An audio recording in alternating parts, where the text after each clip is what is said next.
Hey everybody, welcome back to Trekyards. I'm Captain Foley. And I'm Connor Coggins, and announcement. Well, we're not announcing, but Star Trek is announcing. In case you guys haven't heard, there is another animated show coming to Nickelodeon called Star Trek Prodigy. And apparently at New York Comic Con panel, it was announced that Captain Janeway is going, or Admiral Janeway is going to be making a return.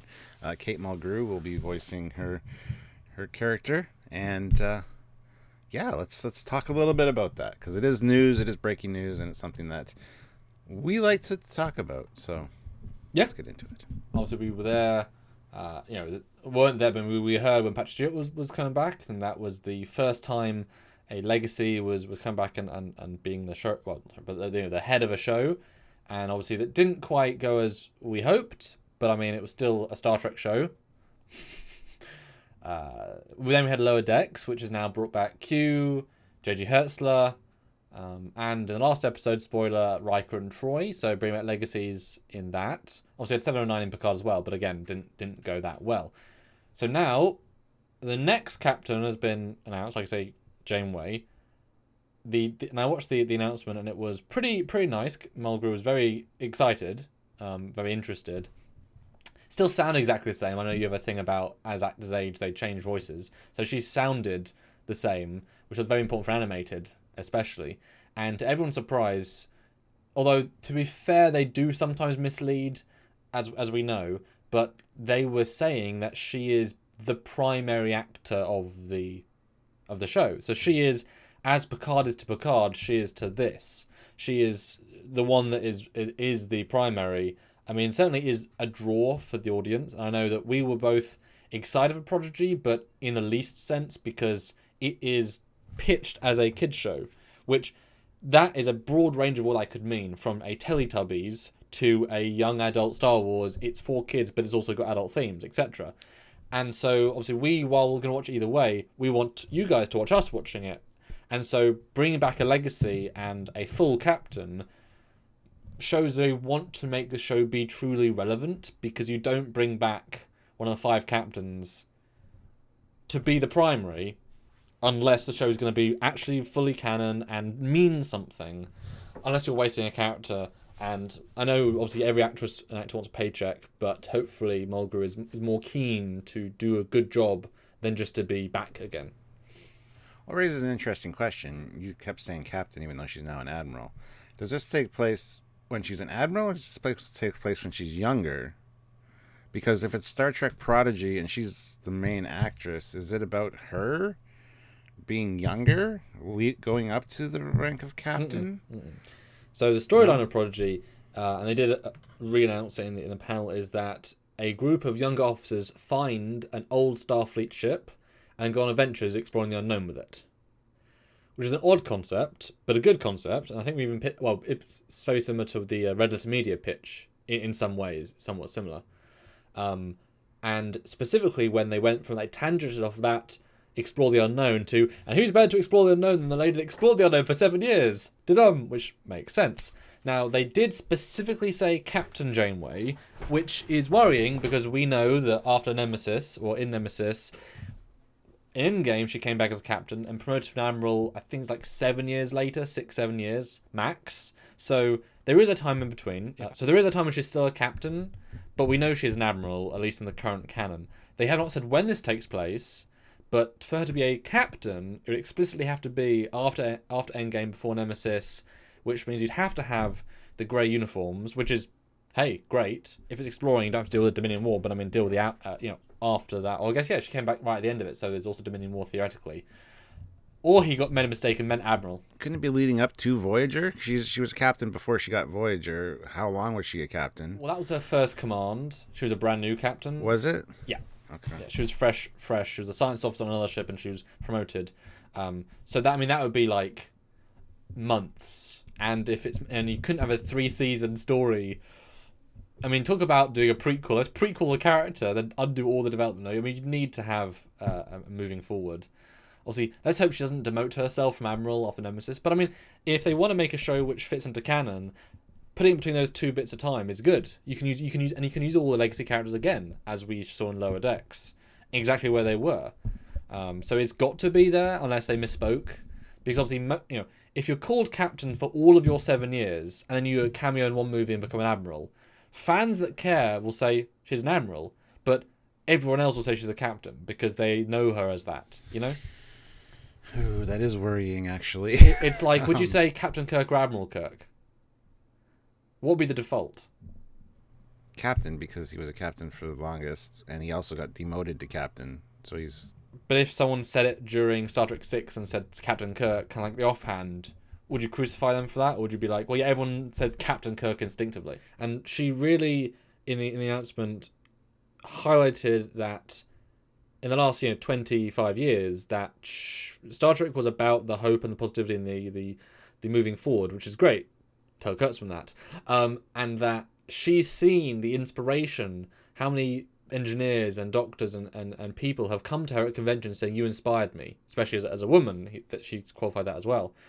And she's always been thrilled by that, And so she said that this is a children's show for, and she then clarified between 5 and 15, I think, or 5 and 12, or 6 and 12, that sort of range.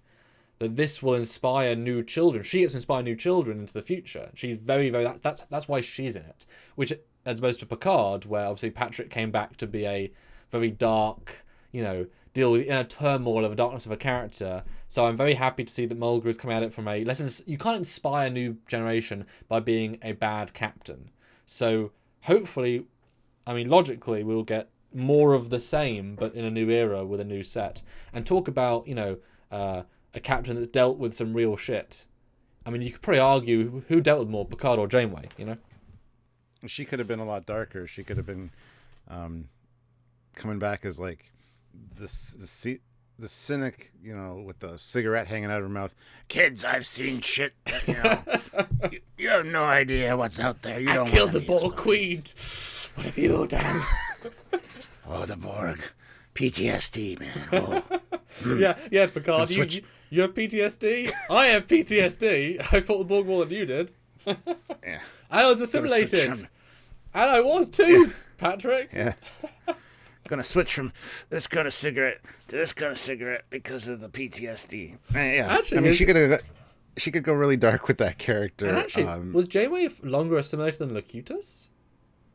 I think so. I think more involved too. Oh yeah. Huh.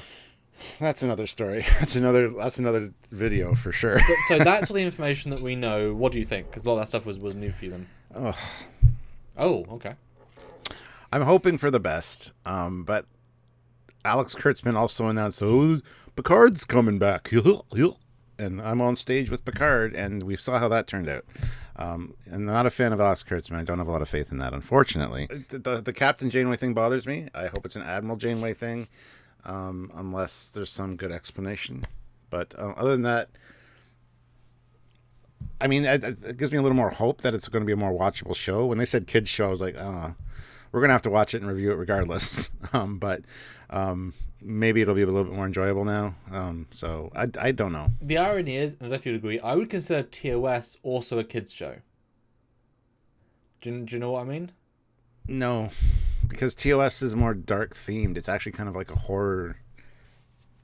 A lot of horror elements in pretty much every episode, but okay. The reason I say that is that more people than not watched it as a young person. Doug Drexler as well. And it inspired their entire lives because it was a real hard science fiction with good characters that was positive. Yes, some dark elements, sure. But it wasn't made for kids, but it inspired kids. That's a kids show. One that stands on every level. If you make a genuine kids show that only appeals to kids with the intelligence of kids, even once you grow up past being a kid, you might rewatch it 5 years later like, ooh, why did I like that? It will be where it is and never go beyond it. You create a really good real show, and then I'm hoping that Lower Decks you could also consider a kids show, or it could be easily convert to a kids show if you took out swearing and a few of the darker things. Like it's more fun and more whatever. So if it's kids show in the sense that they are younger officers. Boylan was younger, but Mariner is not, and who knows how old Rutherford, whatever. But if they're actually like fresh academy students, whatever, or all ensigns again, then it's a kids show because it's from the perspective of the youngest generation of Starfleet. That's what makes it kids, not the themes, not whatever.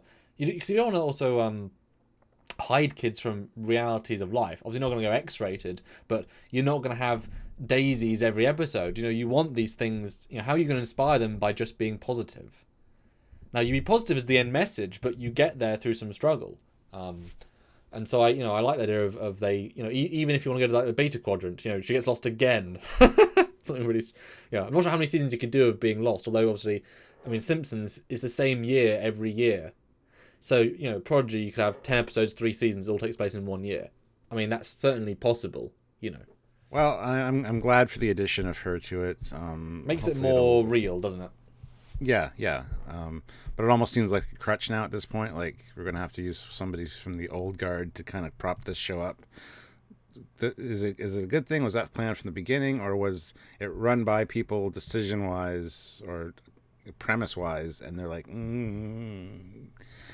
It's not a strong concept for a show, so let's bring in somebody. Who can we bring in?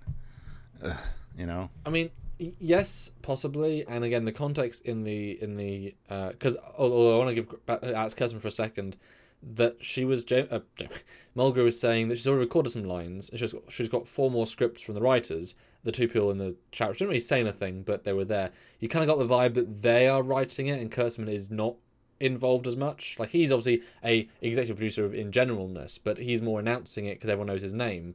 So I kind of got the sense that Lower Decks, like, they are running it. So if they have a good idea, he won't butcher it, like, because he was heavily involved in Picard and Discovery, and then not in Lower Decks. So I think it's a similar line. Like, he's busy with the live action stuff. He can't micromanage 5 shows, etc., and obviously he didn't for Picard, for Lower Decks. But based on what they said as well, Mulgrew was asked a year ago if she wanted to be in it, but they said that they already had the writers assembled before they had her cast, and he asked the writers, "How, like, we want to bring Kate Mulgrew back, what do you guys think?" And it's like, so you can't have been writing the show yet because you can't write it without knowing you've got one of the legacies, because surely they'd be quite involved. And if you bring a writers room together, surely you'd bring, part of that should be the pitch of how you want the show to be. And so if you don't know she's going to be in it, so you build the writers on a show that you haven't got the full story for, maybe, but then but they are filming now, so at least they're producing it now, which is good. But so it kind of seemed like, and surely Janeway, if she didn't want to come back, that would change the entire feel of the show, because the Janeway character is so distinct from the Sisko character, from the Picard character. You can't just interchange her with someone else. So, if you want to bring her back, surely she's the point of the show in terms of the mentoring, what she brings to it. So it seems a bit odd that, you'd build the show without her and then ask if she wants to be part of it. Yeah. See, that, like I said, there's a few red flags there that have me worried. Lower Decks surprised us with how good it was. We weren't sure what to expect with that. So I think Prodigy's the same thing, hopefully. I've got a weird feeling about Prodigy as far as I'm not sure it's going to be great. But now, hearing a few more things, I'm kind of more on board with it. And it's that lead up to it. At some point we'll be done season 1 and we'd be like, wow, remember when we were just talking about Prodigy? And she seemed legitimately excited. Not that necessarily means much, but you would hope that with every single time they miss the mark a bit, that they realise that we don't... okay, let's say we. We personally don't want the gritty, hard Trek, but it's funny if the 2 anime don't be the best Trek because they go for the optimistic classic vibe, as opposed to the new Trek live action, which want the dark, dramatic, destroy all Federation-ness. That would be strange. But I'm excited. I think Mulgrew is great. I really like Voyager. She definitely dealt with more than a lot of captains.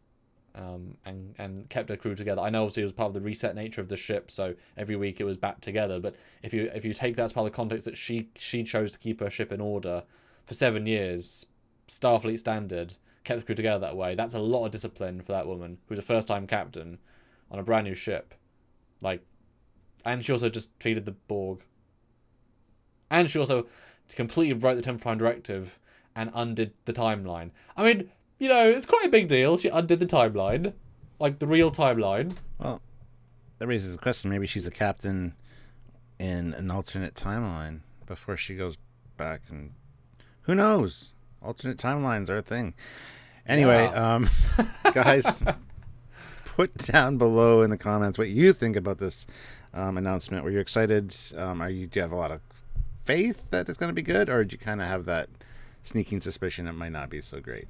Let us know in the comments section, and by all means, like the video, subscribe to the channel, hit the like button. I already said that already. Notification bell icon, that's the thing I was going to say. Set it to all, because as Prodigy comes out, we'll be reviewing it, of course, breaking down elements from it and talking about those and making new videos, so you don't want to miss any of that stuff. So a lot of and that might be the only trick we get next year, and hopefully lower decks at the end, so do get excited. I think we'll have lower decks. I think we'll too. But guys, yeah, support us if you can financially, because we do everything for free here, but we do need that direct support. But even $5 a month, and if you give, does make a difference. So Patreon is a great way. PayPal is a great way. Go on the website, trekyards.com, click the donate button. There you go. Join the channel via the live, super chatting, all that stuff. Really makes a difference. And just like the videos. The algorithm relies on that stuff. So if you can, please do. If you can't, thanks anyway. And we'll see you next time. That's right. Till then, I'm Captain Foley. I'm Carl Coggins. And welcome back, Captain Janeway. Or Admiral Janeway. Or Admiral Janeway. We'll see. Bye, guys.